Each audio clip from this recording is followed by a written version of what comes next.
Au sommaire de ce nouveau numéro d'Info Hebdo, Frank H en concert à Niederbronn, tournoi de pétanque à Reichshofen, un tournoi de golf sur piste à Niederbronn, le karaoké sur le parking d'Intermarché et tout de suite le rassemblement des maires à la gare de Reichshofen.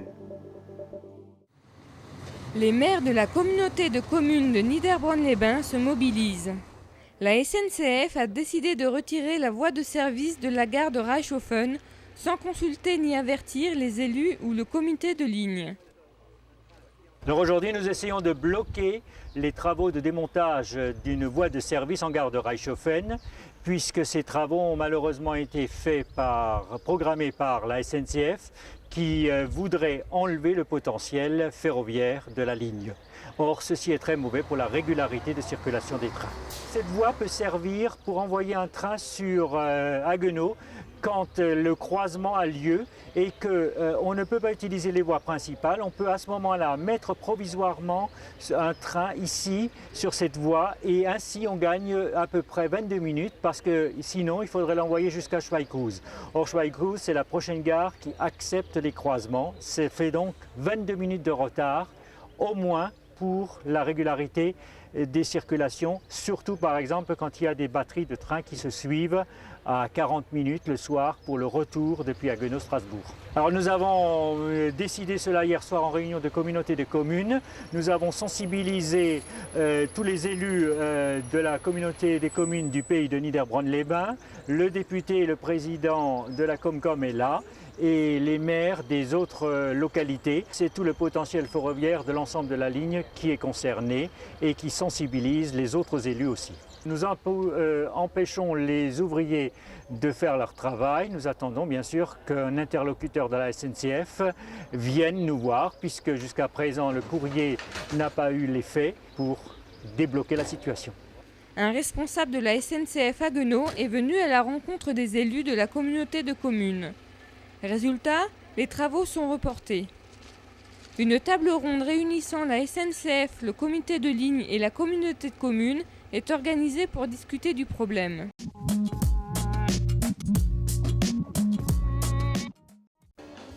À peine rentré du Festival du Blues de Saint-Gaudens, de la fête de la musique de Méry-sur-Oise, Frank H débarque dans le parc du Casino pour un concert gratuit.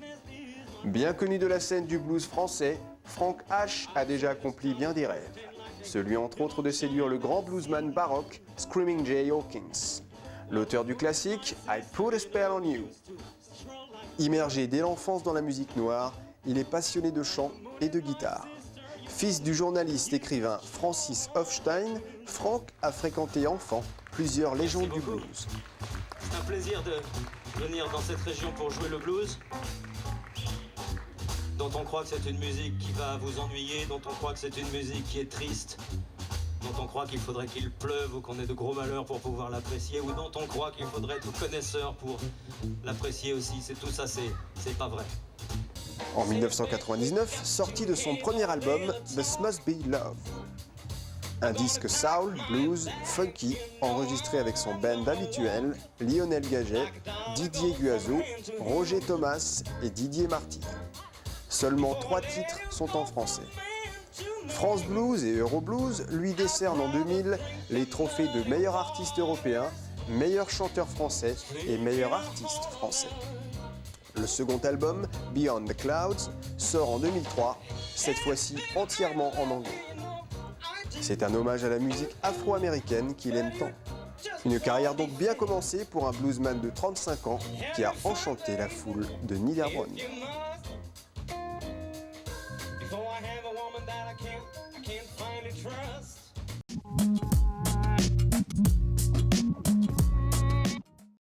Reichshofen Animation organise, place de la Castine, un tournoi de pétanque interassociatif. C'est un tournoi non officiel ouvert à tous les membres des associations de Reichshofen. Le concours se déroule en super mêlée avec des doublettes, soit 3 boules chacun. Les parties se jouent en 13 points. Maître mot de la journée, la bonne humeur. L'objectif du tournoi est d'introduire l'été dans les activités, mais également de garder des contacts en attendant la suite du spectacle du Maître des Forges. Le projet 2005 sera lancé d'ici la fin de l'année.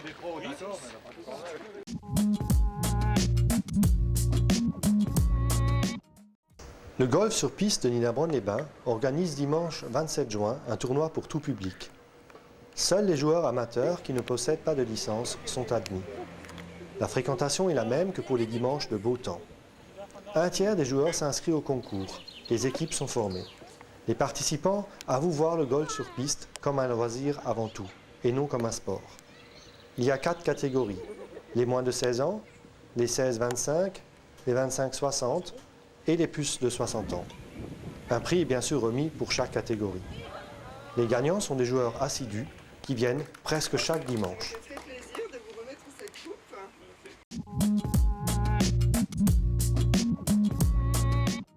Au profit des pompiers, l'association des commerçants de Reichshoffen-Névillers organise un karaoké sur le parking de l'Intermarché de Reichshoffen. Le plus jeune chanteur n'a que 4 ans. Voici Cyprien qui vous interprète Les Lionnes de Yannick Noah. Les lauréats sont Angelo Pass de Soulsouforêt, Amérique Géhu de Niederbronn et Rachel Moser de Froschwiller. La plupart des participants sont amateurs de chant. L'association TVN a mis en place tout le dispositif technique et Jacques Soquet anime cette manifestation. C'est une première pour Reichshoffen et gageons qu'il y en aura d'autres vu le succès de cette édition.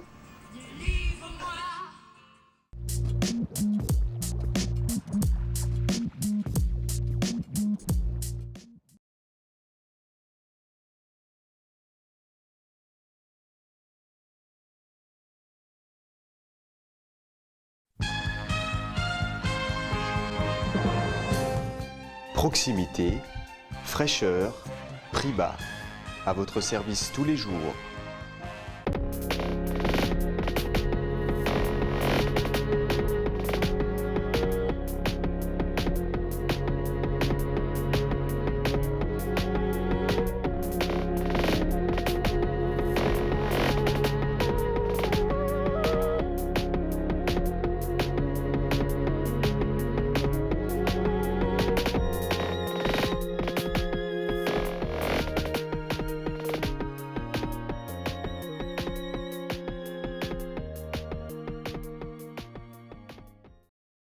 Au sommaire de Mac 3V, l'association de gymnastique rythmique Saint-Georges, suivie d'une recette de tomates à la ricotta.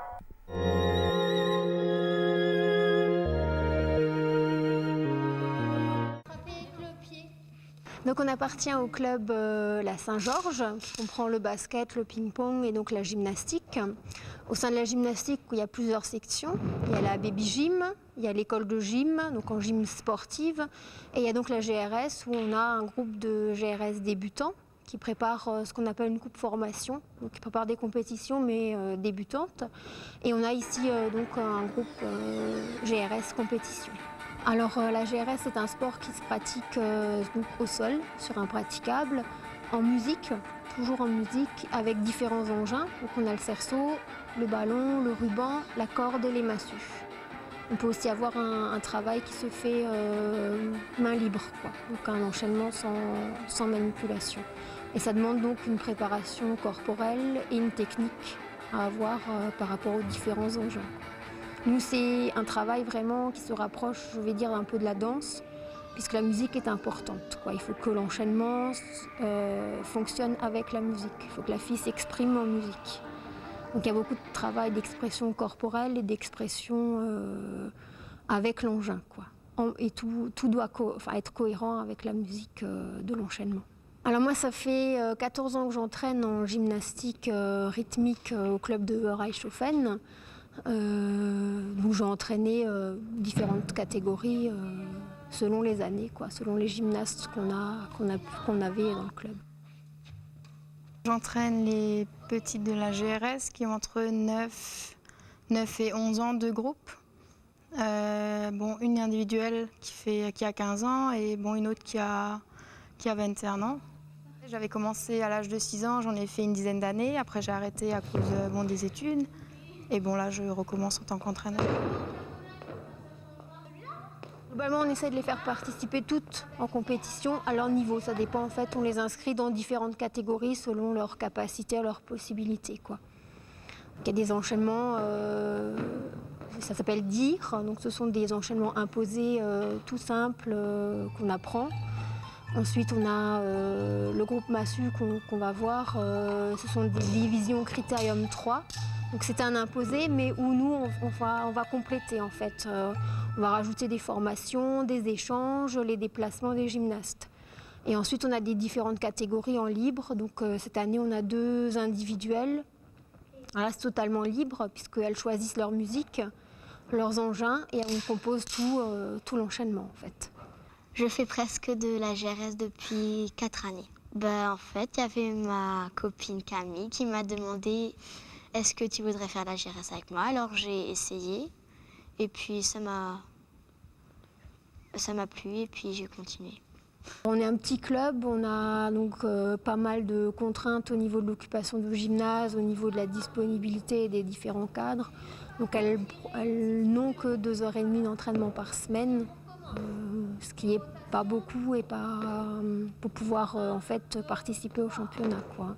Elle rencontre des équipes qui ont 10 heures, mais donc là on n'est pas dans la possibilité d'assurer autant d'heures d'encadrement. On commence par le championnat du Bas-Rhin, après d'Alsace, si on arrive en zone, et si on arrive plus loin, au championnat de France, quoi. On a été très motivés par notre 2e place au championnat d'Alsace.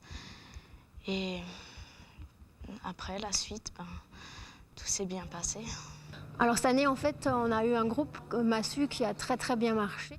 C'est une équipe qui a fait des progrès et qui a très bien fonctionné, puisqu'elles n'ont pas travaillé l'année dernière toutes les 4 ensemble. Elles ont fait des compétitions soit dans une autre équipe ou soit toutes en individuel. Et donc c'est la première année où elles travaillent ensemble et il y a une tellement bonne cohésion qu'elles ont très bien progressé ensemble, quoi. Et donc on est super contents de leurs résultats. Ces 4 gymnastes ont participé au championnat du Bas-Rhin. Elles se sont placées à la 2e place au championnat d'Alsace. Elles ont participé au championnat de zone Est où elles ont fini 4e sur toute la zone Est. Et elles étaient donc à Nîmes au championnat de France le 12 juin. Elles vont vous présenter leur enchaînement.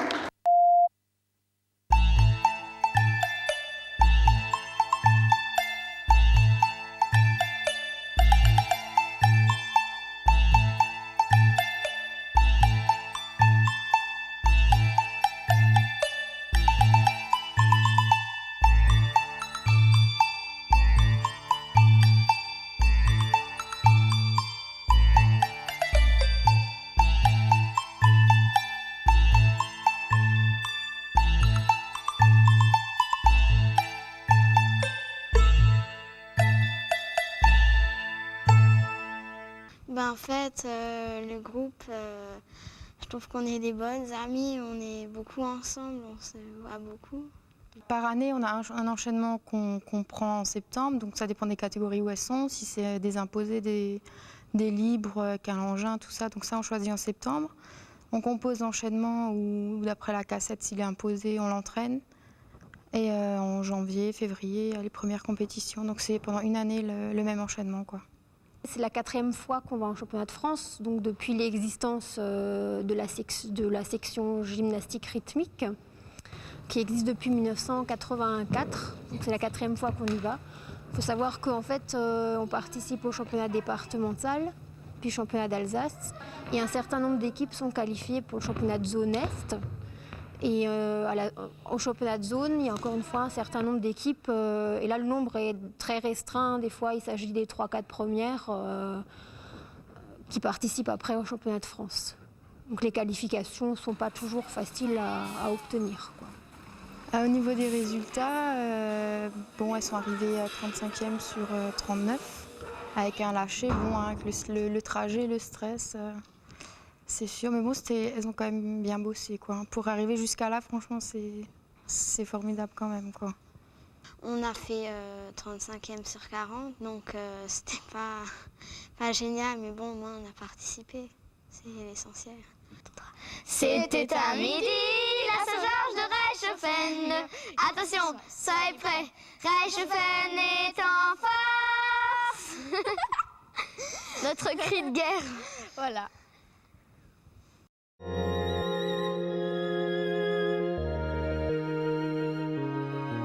Aujourd'hui, je vous présente une recette tomates farcies à la ricotta et au pignon de pain. Donc pour cette recette, il nous faut de la ricotta, des pignons de pain, de l'ail, du miel, du basilic. Et ensuite, pour la décoration, nous allons utiliser de la salade et des copeaux de serrano. Je vais commencer à faire tourner ma ricotta.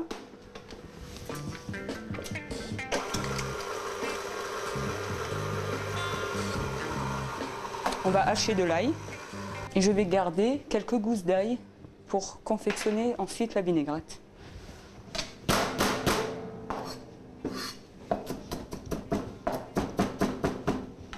J'ai environ rajouté 6-7 gousses d'ail. Voilà, l'ail est finement haché.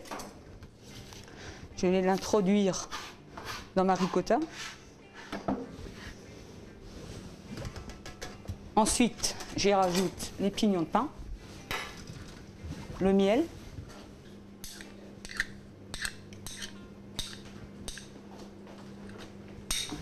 et le basilic que j'ai finement ciselé.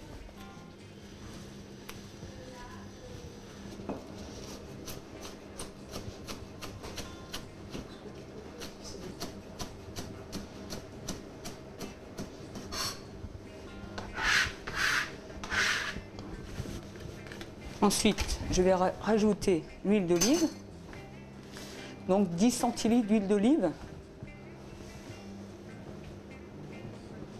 du sel,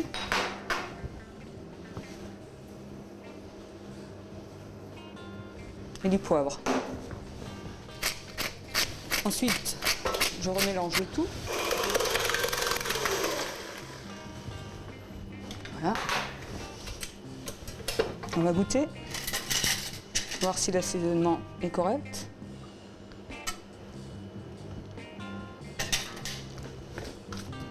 Très bien.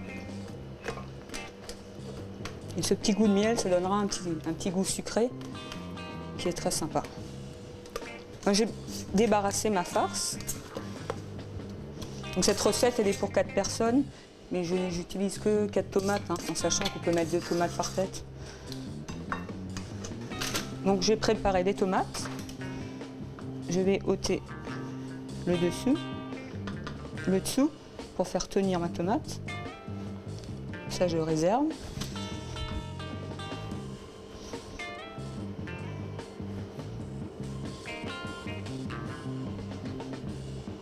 On va les vider.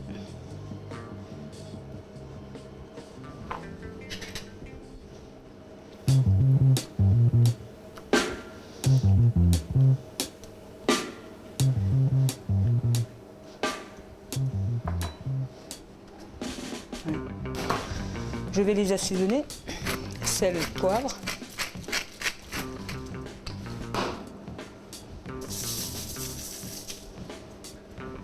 Je vais prendre ma farce, on va les farcir.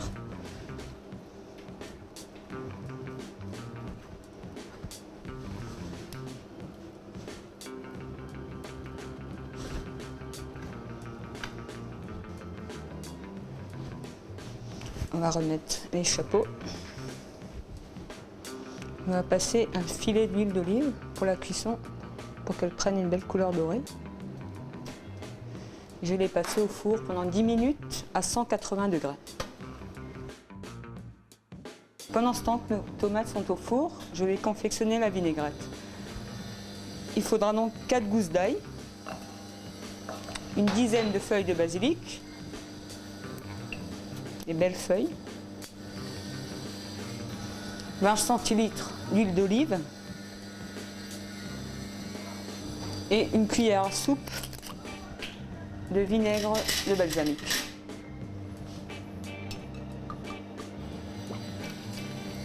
Sel, poivre.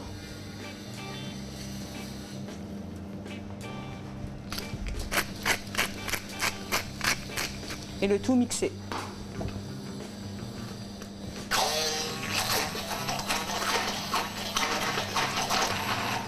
Ça donne une petite vinaigrette épaisse. On peut aussi utiliser le basilic mixé avec de l'ail et juste de l'huile d'olive pour les tomates mozzarella aussi, qui est très bon. On va présenter nos assiettes.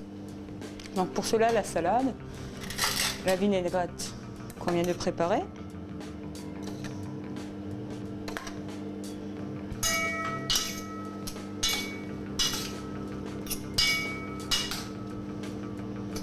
On va disposer sur l'assiette.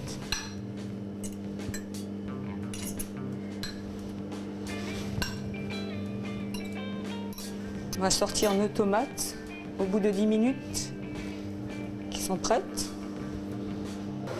Elles ont pris une petite couleur.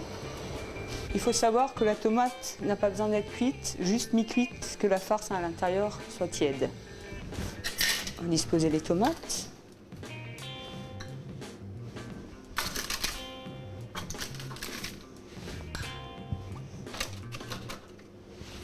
Et les copeaux de jambon serrano qu'on va disposer sur les feuilles de salade.